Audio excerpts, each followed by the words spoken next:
Story romantic পিচ্চি বউ। আমি ছোট মানুষ, ভুল ত্রুটিগুলো ক্ষমার দৃষ্টিতে দেখবেন। অনব সন্ধ্যাবালি জেলে বিছানায় বসে এফডি ড্রাইভ করছে, আর অনবের মা সাজুগুজু করে অনবের রুমে চলে গেল।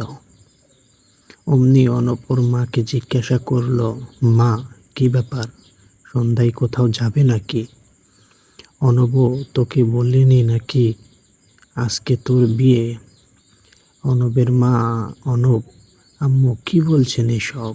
আমাকে না জানিয়ে বিয়ে ঠিকঠাক? অনবের আম্মু বলল, আমি কি করব বল? তোর বাবার বন্ধুর মেয়ে শ্রাবন্তীকে তোর বাবা বৌমা বানানোর খুব ইচ্ছে। তোর বাবা কেমন একজেদি তা তো জানিস, কারো কোনো কথা শুনবে না। অনব বলল, তাই বলে আমার মতামত নেবে না? আমি বিয়ে করতে পারবো না, বাবাকে বলে দিয়েন। অনবের আম্মু বলল, আমি বলে মার খাবো না, তুই বলবি। অনব বলল, আম্মু, আমি আগেই বলেছি এ বিয়ে করব না। আর যদি না শোনো তাহলে আমাকে বাড়িতে পাবে না, যেদিকে দু চোখ যায় সেদিকে যাব। অনবের আম্মু বলল, থাম বাবা থাম, এসব কি বলিস? অনব বলল, ঠিকই বলছি মা। অনবের ড্যাডকে ভীষণ ভয় পায়। তার বাবা ঘরে ঢুকতেই সব চুপচাপ, মনে হচ্ছে কিছুই কথা হয়নি। অনবের ড্যাড বলল, কি ব্যাপার, কিসের চেঁচামেচি? অনব বলল, কই কিছু না ড্যাড, এমনিতেই মায়ের সাথে কথা বলছি আর কি। অনবের ড্যাড তখন বলল, তাড়াতাড়ি রেডি হয়ে নাও, তোমাকে তোমার আম্মু সব কিছু বলেছে? অনব বলল, জি আব্বু বলেছে।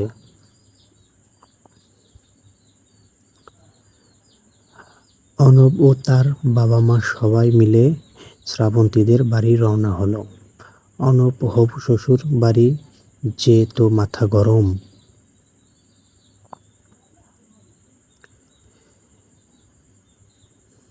এত একটা পিচ্চি বউ আমার হবে, এসব ভাবছে আর রাগে ফুঁসছে। অনবের ড্যাড বলল, অনব, তোমার কিছু হয়েছে? অনব তখন বলল, না ড্যাড, কিছুই হয়নি। ফিসফিসিয়ে অনবের মন খারাপ দেখে অনবের ড্যাড জিজ্ঞেস করলেও অনব পিতা ভক্তি ও ভয়ে এই দুই কারণেই সত্যিটা বলল না।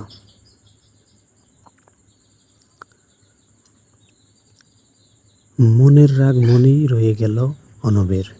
প্রকৃতির নিয়মে অগোছালো ভাবে বিয়ে হয়ে গেল।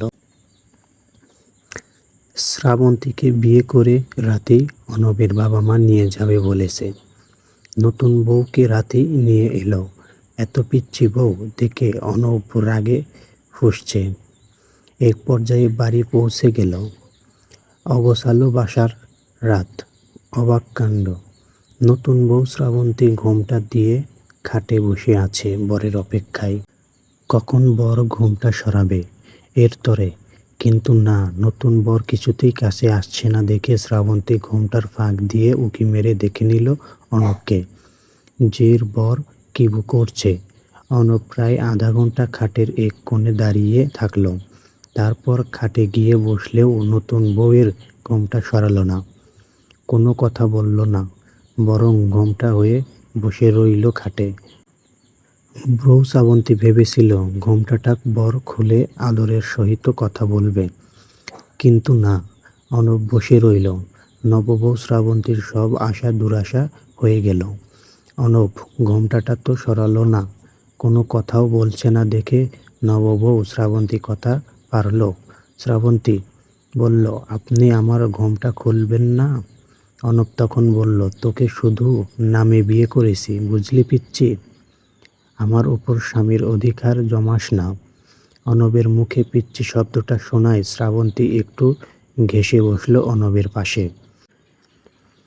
এটা প্রমাণ করবে বলে শ্রাবন্তী আস্তে আস্তে অনবের কাছে যাচ্ছে দেখে অনব অবাক হয়ে জিজ্ঞেস করল।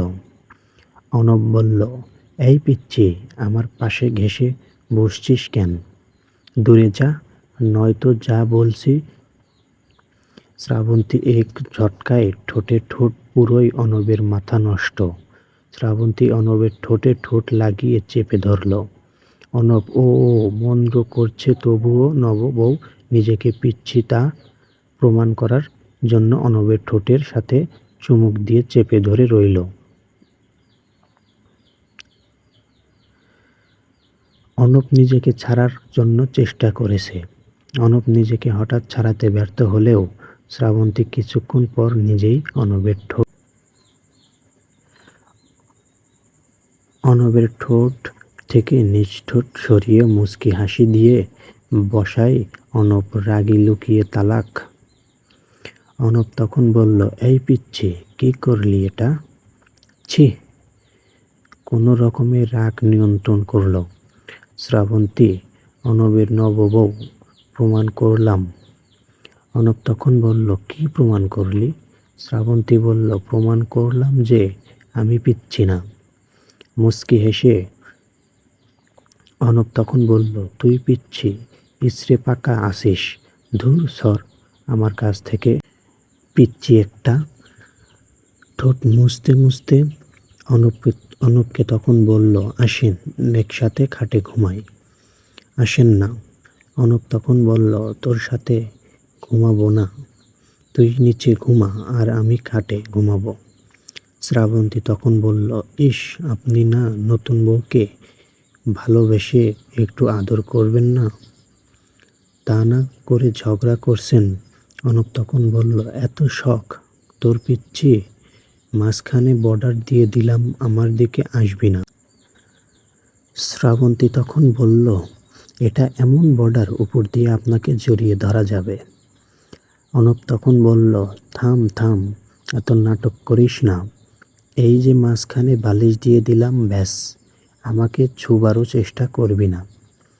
শ্রাবন্তী তখন বলল, আপনি আমার বর তো, তবুও কেন এরকম করছেন?